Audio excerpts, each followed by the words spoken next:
Hello guys, मैं हूं मनीष वर्मा और आपका स्वागत है हमारे चैनल लर्न ऑफ टेक्नो पर।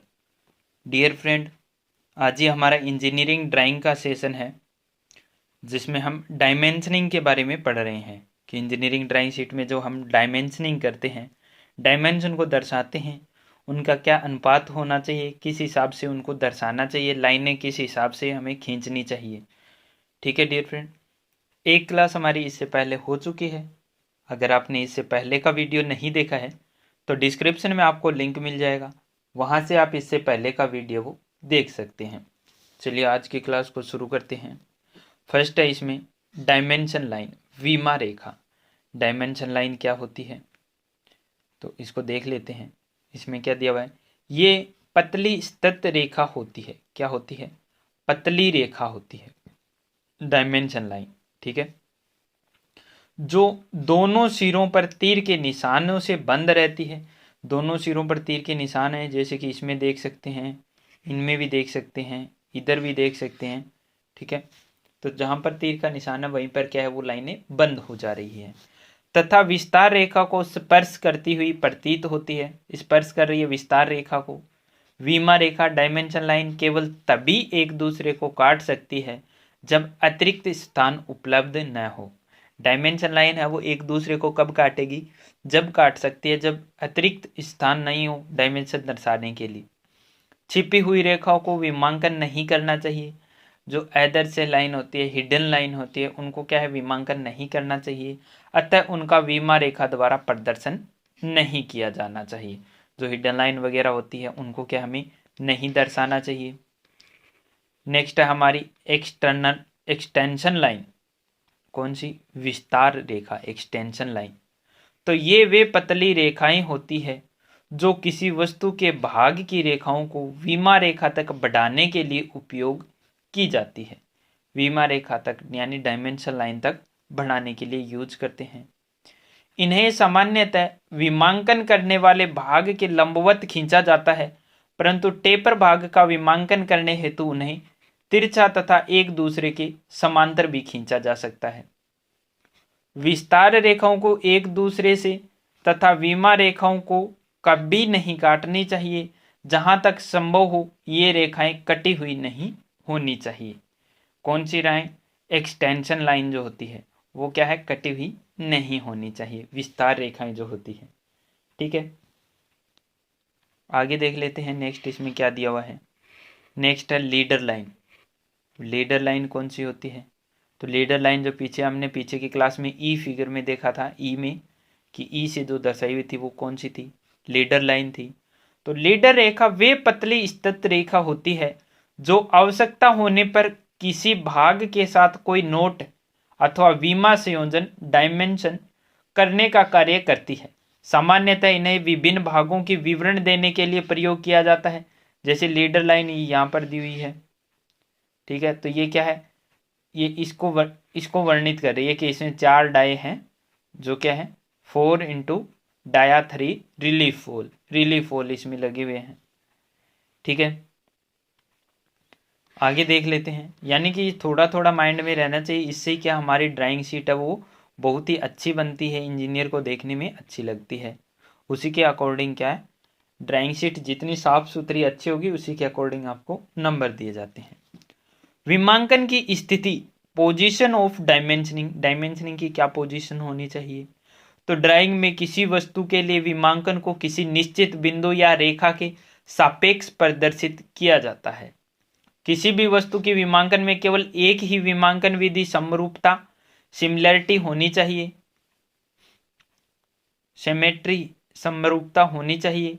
मुख्यतः 2 विधियां होती है, एक दिशीय विमांकन और द्विदिशीय, यानी कि अंडर क्रिएशन डायमेंशन। तो इसमें क्या दिया हुआ है, एक दिशीय में इसमें हमारा दिया हुआ है, इस विमांकन विधि में वस्तु की सभी विमाएं ड्राइंग शीट पर इस प्रकार दर्शाते हैं कि सामने से देखने पर सभी विमाएं सीधी व ऊर्ध्वाधर दिखाई दे, जैसे कि इस फिगर में दिखाया हुआ है। चाहे विमा रेखाएं किसी भी दिशा में हो, एक दिशीय विमांकन विधि में विमा रेखाएं बीच से टूटी हुई होती है जिससे बीच के स्थान में विमाओं को लिखा जाता है। इस विधि का प्रयोग अधिकतर बड़ी ड्राइंग के लिए किया जाता है। जैसे कि ये दोनों फिगर देख रही हैं, तो इसमें क्या है, जो हमारी जो विमा रेखाएं हैं, डायमेंशन लाइन है, वो क्या है, बीच में से टूटी हुई है, जिसके अंदर क्या है, इसको दर्शाया जा रहा है। ठीक है, नेक्स्ट कौन सा है? नेक्स्ट है हमारी सहरेखीय विमांकन, ए लिंक्ड डायमेंशनिंग। तो इस विमांकन विधि में किसी वस्तु की सभी विमाएं सदैव विमा रेखा के समांतर पैरेलल ही लिखी जाती है। यही दिशीय तथा सहरेखन विमाओं के मध्य मुख्य अंतर भी है। इस प्रकार लिखी गई विमाएं आरेखन के नीचे तथा दाईं ओर से पढ़ी जाती है। इस विधि में विमा रेखा टूटी हुई नहीं होती है, बल्कि सभी विमाओं को सदैव विमा रेखा के ऊपर लिखा जाता है तथा सभी विमाएं विमा रेखा के मध्य में प्रदर्शित की जाती है। इस विधि में विमाओं को पढ़ने के लिए आरेखन को घुमाना पड़ता है, जिससे परेशानी होती है, इसलिए यह विमांकन है वो कम प्रयोग की जाती है। जैसा कि हम इसमें भी देख सकते हैं, इसमें भी देख सकते हैं, लाइन के ऊपर है, इधर से इनको पढ़ा जाएगा, इधर से इनको पढ़ा जाएगा, ये भी क्या है, लाइनों के ऊपर दी हुई है। ठीक है डियर फ्रेंड, तो इनको क्या है, सीट को घुमाकर क्या है, डायमेंशन है वो पढ़ा जाता है। तो इसमें क्या है, थोड़ी सी परेशानी आती है। ठीक है, इसलिए क्या एक दिशीय भी ज़्यादा करके यूज कर सकते हैं, लेकिन वो बड़ी ड्राइंग के लिए। विमांकन की व्यवस्था एवं प्रदर्शन, क्या, arrangement and representation of dimensioning. अब विमांकन की व्यवस्था एवं प्रदर्शन निम्न प्रकार से होता है। अरेंजमेंट एंड रिप्रेजेंटेशन क्या है, चेतन विमांकन व्यवस्थाएं। तो चेन विमांकन व्यवस्था में क्या होता है, इनकी डिटेल ही पढ़ लेते हैं डायरेक्ट। चेन डायमेंशनिंग अरेंजमेंट में क्या है, तो इस व्यवस्था में कार्यखंड की विभिन्न विमाओं को एक के बाद एक विमा खींचकर एक ही सीध में दर्शाया जाता है। इस प्रकार विमाओं का प्रदर्शन करने से एक चेन निर्मित होती है, इसलिए इसे चेन विमांकन व्यवस्था या चेन डायमेंशनिंग अरेंजमेंट कहते हैं। इस प्रकार की विमांकन व्यवस्था का प्रयोग वहां किया जाता है जहां पर टॉलरेंस का संचय जॉब की कार्यात्मक आवश्यकताओं पर कोई प्रभाव नहीं डालता है। चेन विमांकन व्यवस्था को नीचे दिए गए चित्र में प्रदर्शित किया गया है। फिगर हम देख लेते हैं। ठीक है, तो इसमें क्या है, लाइनें के द्वारा क्या है, एक के बाद एक इसको दर्शाया गया है। जैसे यहाँ पर ये लाइनें, यहाँ पर ये लाइनें, यहाँ पर ये लाइनें, तो इनको क्या मिलाकर दर्शाया गया है। यहाँ पर ये लाइनें हैं, तो इनको क्या है, इस प्रकार से दर्शाया हुआ है। ठीक है, तो ये क्या है, एक चेन टाइप में बन गया, आगे से आगे, आगे से आगे, क्या एक से जुड़ के क्या चेन टाइप में बन गया। नेक्स्ट है हमारा समांतर विमांकन व्यवस्था, parallel dimensioning arrangement. Parallel dimensioning arrangement में क्या होगा, सभी समांतर होंगे, यानी कि समांतर विमांकन व्यवस्था में सभी विमाएं एक समान बिंदु से शुरू होकर एक दूसरे के समांतर होती है। अतः इसमें उभयनिष्ठ भागों से सभी विमा संख्या एक ही दिशा में मापी जाती है। समांतर विमांकन व्यवस्था का प्रदर्शन नीचे दिए गए चित्र में किया गया है। जैसे पहले 20 का, फिर 30, 40, फिर 80, फिर 90, सभी क्या है, एक ही रेखा से स्टार्ट करके दर्शाई हुई है। लेकिन अलग अलग अगर इनको टुकड़ों में डिवाइड कर दें तो ये चेन टाइप में हो जाता है, एक के बाद एक, एक के बाद एक, एक के बाद एक, तो चेन टाइप में हो जाता है ये। ठीक है, नेक्स्ट है संयुक्त विमांकन व्यवस्था, कंबाइंड डायमेंशनिंग अरेंजमेंट। अब कंबाइंड डायमेंशनिंग अरेंजमेंट में क्या है, तो यह व्यवस्था कड़ी विमांकन व समांतर विमांकन का ही एक मिश्रित रूप है। इस प्रकार की विमांकन व्यवस्था का प्रयोग वहां किया जाता है जहां जगह कम होने के कारण विमाएं पढ़ने में परेशानी हो। इस विमांकन व्यवस्था का प्रदर्शन निम्न प्रकार से किया जाता है। इसमें क्या किया, सभी को अलग अलग दिखाया हुआ है। ठीक है, तो ये कौन सी है, तो ये कंबाइंड डायमेंशनिंग अरेंजमेंट है। ठीक है, नेक्स्ट हमारा प्रगतिशील प्रोग्रेसिव डायमेंशनिंग अरेंजमेंट। क्या है, प्रोग्रेसिव डायमेंशनिंग अरेंजमेंट। तो इसमें क्या दिया हुआ है, इस व्यवस्था में विमा रेखा एक मूल बिंदु ओरिजिन पॉइंट से प्रारंभ होकर तीन शीर्ष के साथ एक ही दिशा में बढ़ती है, तीन शीर्ष के साथ एक दिशा में बढ़ती है।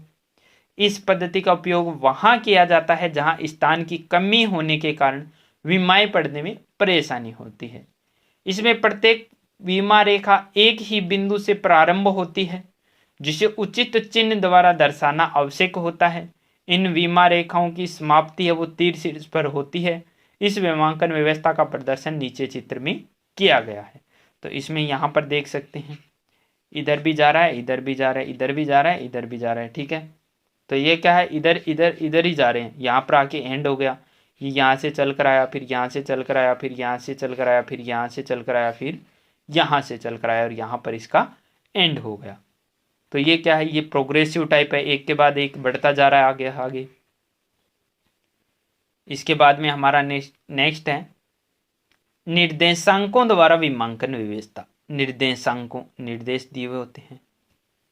इसमें क्या है, dimensioning arrangement bye coordinates, coding के द्वारा। तो इस व्यवस्था का प्रयोग अधिकतर जिग बोरिंग मशीन पर उत्पादित अवयवों के लिए किया जाता है। इसमें सारणी बनाकर विभिन्न मानों को दर्शाया जाता है तथा दो निर्देशांक जिन्हें डेटम कहा जाता है लिए जाते हैं, जैसा कि चित्र में दर्शाया गया है। ठीक है, तो इस प्रकार से ये दो निर्देशांक y और x है।